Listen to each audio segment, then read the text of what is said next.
right, thanks so much for joining us here at 7 o'clock on your Thursday. I'm Caitlin Francis. We do have a hot and muggy day ahead, so let's get straight over to Scott, who's joining us with more on that early warning weather alert that we have in place for today due to the high temperatures and humidity that we're about to feel.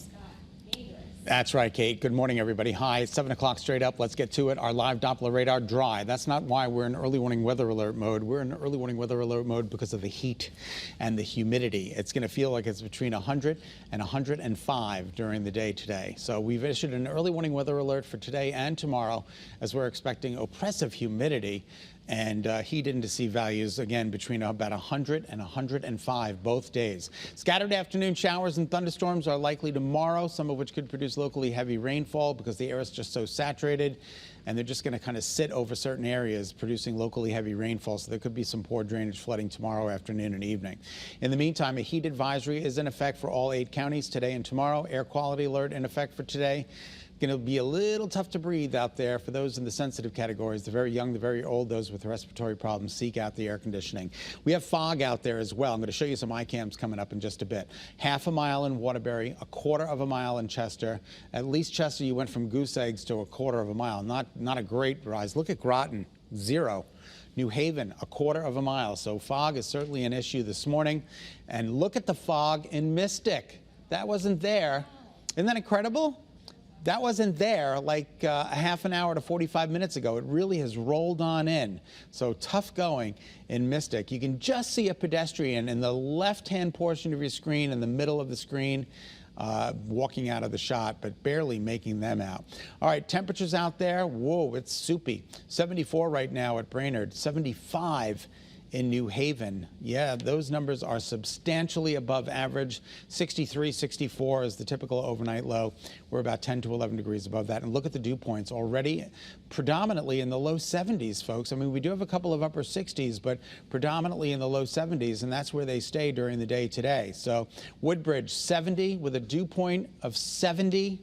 Ooh. Relative humidity cranking at 100% there.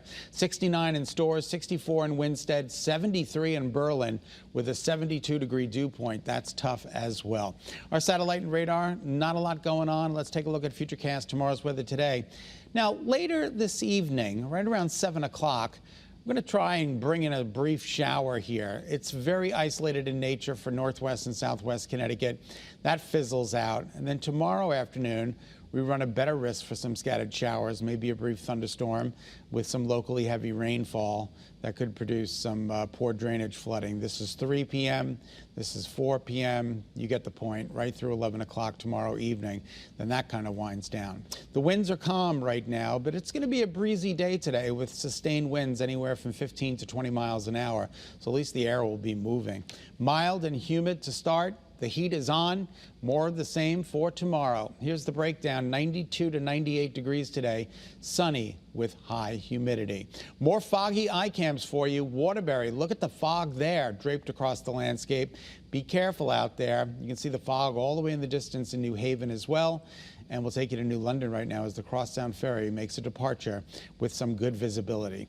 Daytime highs today, once again, between about 92 and 98.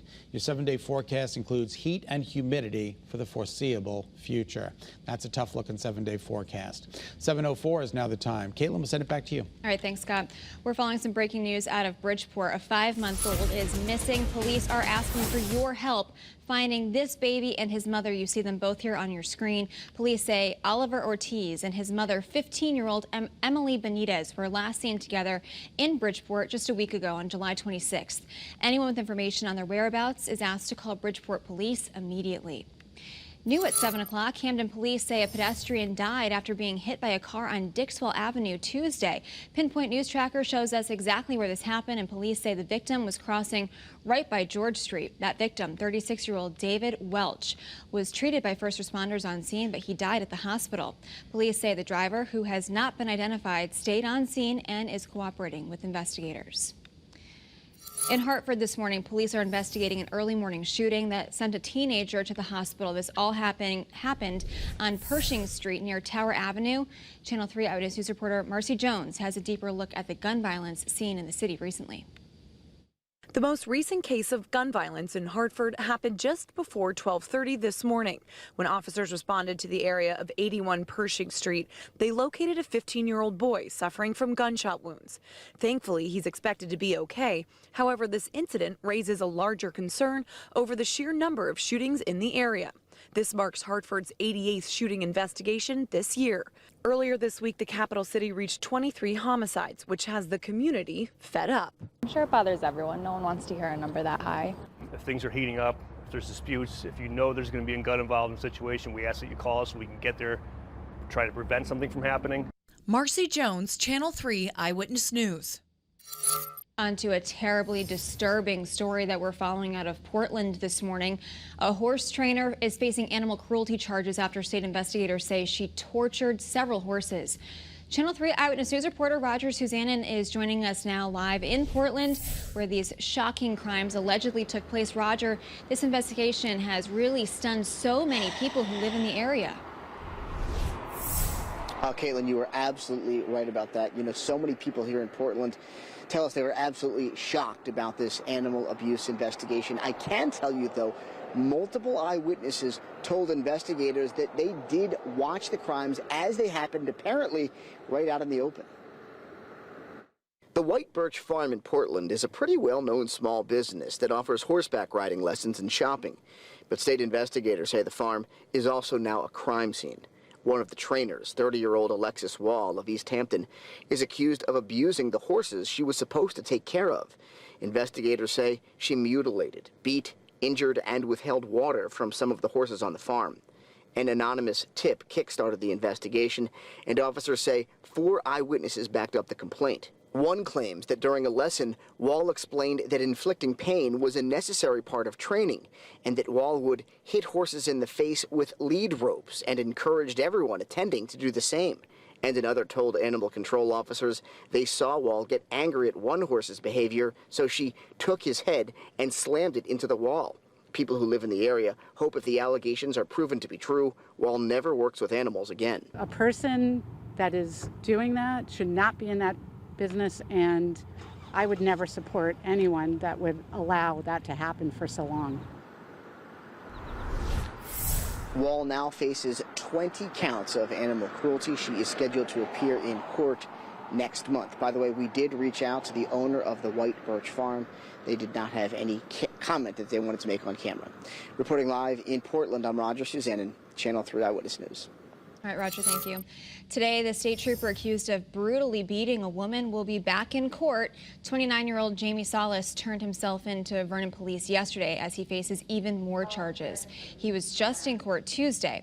The new charges include disorderly conduct, assault, threatening, and risk of injury to a minor. Now, according to the arrest warrant, the woman was beaten so badly on Monday, she needed 13 stitches right above her eye.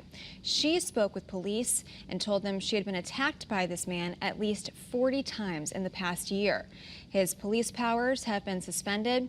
State police say Salas is still on administrative duties pending investigations.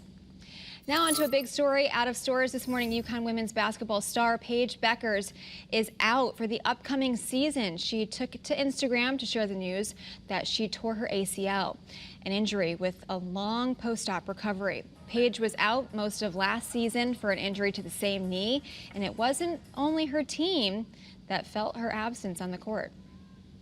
She really struck out in the court to us for her three-point shots. I mean, her nickname is Paige Buckets, so that kind of goes right, like, you know, as is. You know, she always, in those clutch moments, can land a three-pointer when it's the most necessary. Coach Gino Auriemma says they'll miss her on the court, of course, but she will still be doing everything she can to support the Huskies this upcoming season. Thanks so much for tuning into Eyewitness News. Remember, you can get news and weather updates anytime on the Channel 3 app. Have a great day, stay cool, and stay safe.